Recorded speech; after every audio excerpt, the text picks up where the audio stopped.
Hello दोस्तों, मैं Manoj Kumar Chauhan YouTube channel Manoj Chauhan जी institute के माध्यम से मैं आप सभी का स्वागत करता हूं। दोस्तों, मैंने पहली वीडियो आपके बीच भेजी थी, वो चैप्टर 2 क्लास 9th के पोलिनोमियल से मैंने आपको कुछ बताया था कि बहुपद क्या होता है, कितने प्रकार के होते हैं। और दोस्तों, उसमें वेरिएबल, नॉन वेरिएबल, चर और अचर और टर्म्स मतलब पद, कितने पद होते हैं, इन सारे चीज़ों के बारे में मैंने आपको बता दिए थे। दोस्तों, आज हम आपको बताएंगे कि बहुपद के घातांक क्या होते हैं, बहुपद के गुणांक क्या होते हैं, कितने चर वाले बहुपद हैं, रैखिक समीकरण किसे कहते हैं और शून्यक बहुपद के क्या कहलाते हैं। दोस्तों, आज इन सभी के बारे में आपको हम बताएंगे। सबसे पहले जानेंगे दोस्तों कि बहुपद के घातांक क्या होते हैं। दोस्तों, तो बहुपद के घातांक दोस्तों हम आपको बता दें कि बहुपद के घातांक वही कहलाते हैं जो उनमें अधिकतम जो घात होती है किसी बहुपद की, वही उसकी घात कहलाते हैं। दोस्तों, वही उस बहुपद की घातांक कहलाती है। तो यहाँ पर बहुपद की घातांक है दोस्तों, क्या दोस्तों, बहुपद के घातांक। तो यहाँ पर देख रहे हैं कि सबसे अधिकतम जो यहाँ पर इस बहुपद में अगर कोई घात है, इस किसी वेरिएबल का जो अधिकतम घात होता है दोस्तों चर का, वही उस बहुपद का घातांक करते हैं। यहाँ पर 3 आपको दिखाई दे रहा होगा, इसलिए इस बहुपद का घात कितना है दोस्तों, 3। तो इसका आएगा कि इस बहुपद का घातांक कितना है, 3 है। उसी प्रकार से हम अगर दूसरा यहाँ पर ले तो देख रहे हैं दोस्तों, यहाँ पर अधिकतम घात x पे 5 है, यहाँ y पर 1 है। तो यहाँ पर सबसे अधिकतम जो घात है वेरिएबल का 5 है, इसलिए इस बहुपद का घातांक कितना होगा दोस्तों, 5 होगा। और दूसरा एक एग्जांपल और लेते हैं तो 2x - y³ + 2z पे 4। तो यहाँ पर देखेंगे दोस्तों, तो सबसे अधिकतम जो घात है दोस्तों z का है, और यह वेरिएबल, तो सबसे अधिकतम जो किसी वेरिएबल का घात है वही इस बहुपद का घात कहलाएगा। तो अर्थात यहाँ पर 4 है, तो इसका बहुपद का क्या कहलाएगा, घात 4, और इसको घातांक कहते हैं। यहाँ पर एक एग्जांपल लेते हैं दोस्तों, केवल 5 लेते हैं। 5, तो 5 एक बहुपद हो सकता है दोस्तों, वेरिएबल नहीं है।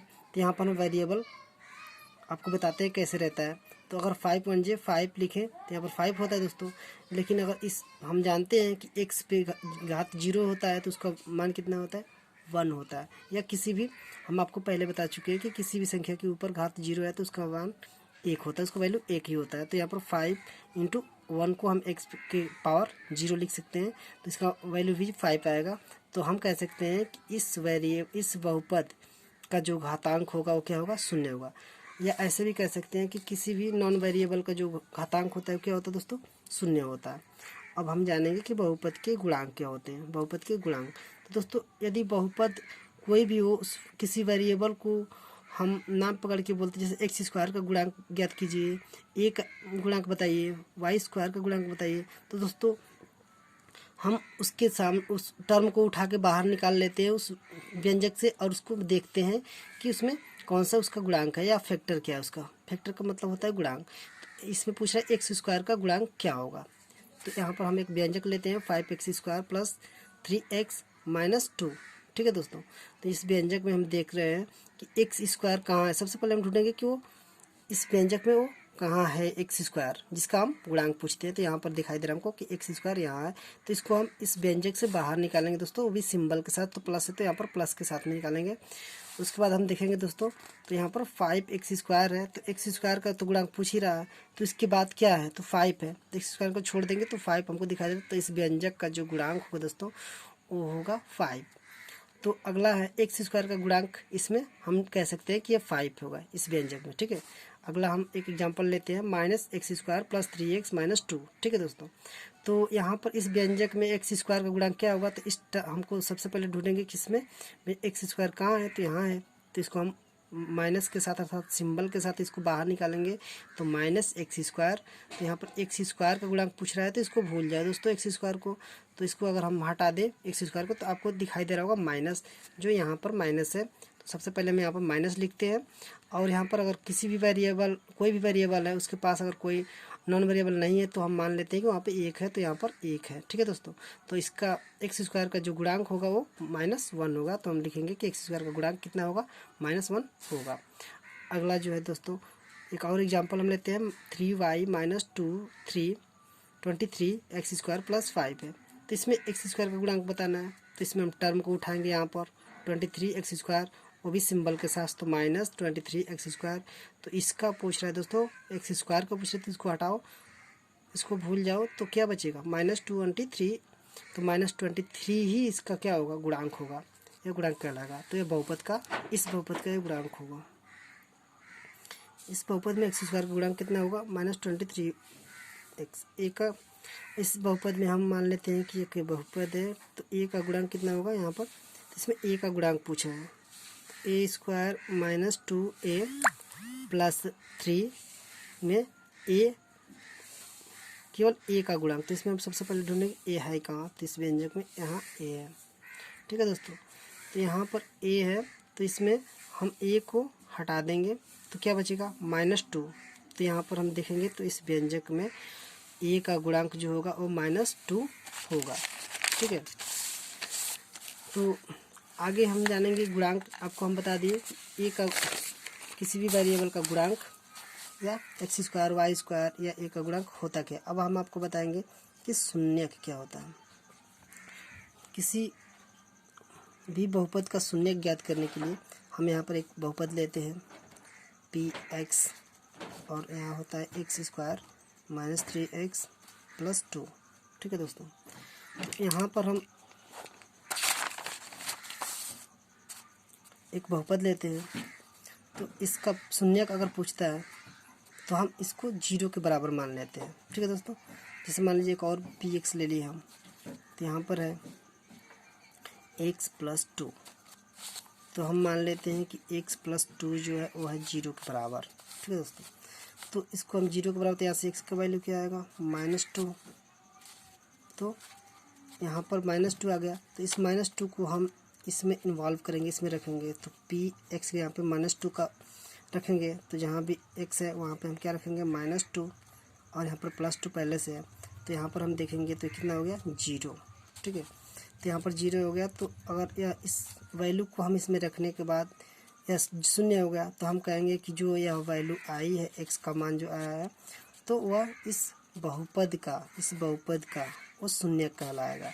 तो हम कह सकते हैं कि जो px बराबर x + 2 है, इस बहुपद का -2 एक शून्यक होगा। क्या होगा? शून्यक होगा। ठीक है, ये होता है शून्यक। एक और एग्जांपल हम लेते हैं, p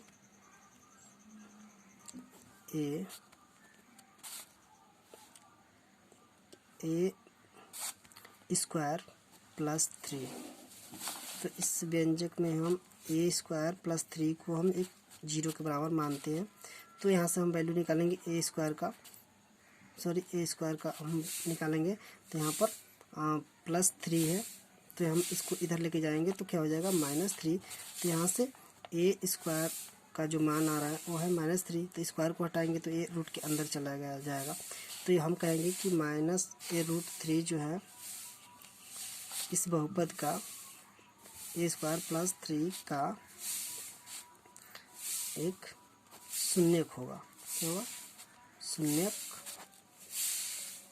होगा। एक और एग्जांपल आपको हम दिखाते हैं। अगर हम मान लेते हैं 3x + 5 एक व्यंजक है, एक यहाँ पर बहुपद है, तो हम इसको मानते हैं कि 3x + 5 जो है वो 0 के बराबर है। तो यहाँ से हम x का वैल्यू निकालेंगे तो 3x, और ये प्लस है तो इधर जाता है तो माइनस, और ये गुणा है, यहाँ पर गुणा है, तो यहाँ पर x बराबर -5/3 हो जाता है। तो यहाँ पर x का वैल्यू -5/3 है, तो हम कहेंगे कि इस व्यंजक का -5/3 एक क्या होगा? शून्यक होगा। तो हम ऐसे लिख सकते हैं कि 3x + 5 का -5/3 एक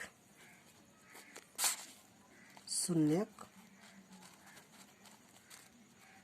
होगा। ठीक है दोस्तों, अब हम आपको बताएंगे कि रैखिक समीकरण क्या होता है दोस्तों। तो रैखिक हम आपको बताएंगे, तो यहाँ पर रैखिक बहुपद,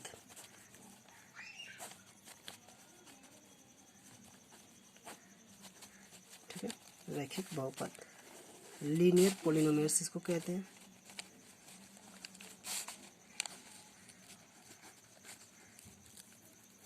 ठीक है, लीनियर पॉलिनोमियल्स। तो किसी भी बहुपद का घात अगर एक हो, जैसे x + 5 है, तो इस बहुपद में घात कितना है, कुछ नहीं है, तो एक है, तो इसको हम कहेंगे कि ये रैखिक बहुपद होगा। यह बहुपद रैखिक बहुपद है, यह एक रैखिक बहुपद है। वैसे ही a + 3 है, तो यह भी एक रैखिक बहुपद होगा। अगर यहाँ पर a² + 3 है, तो यह रैखिक बहुपद नहीं होगा। रैखिक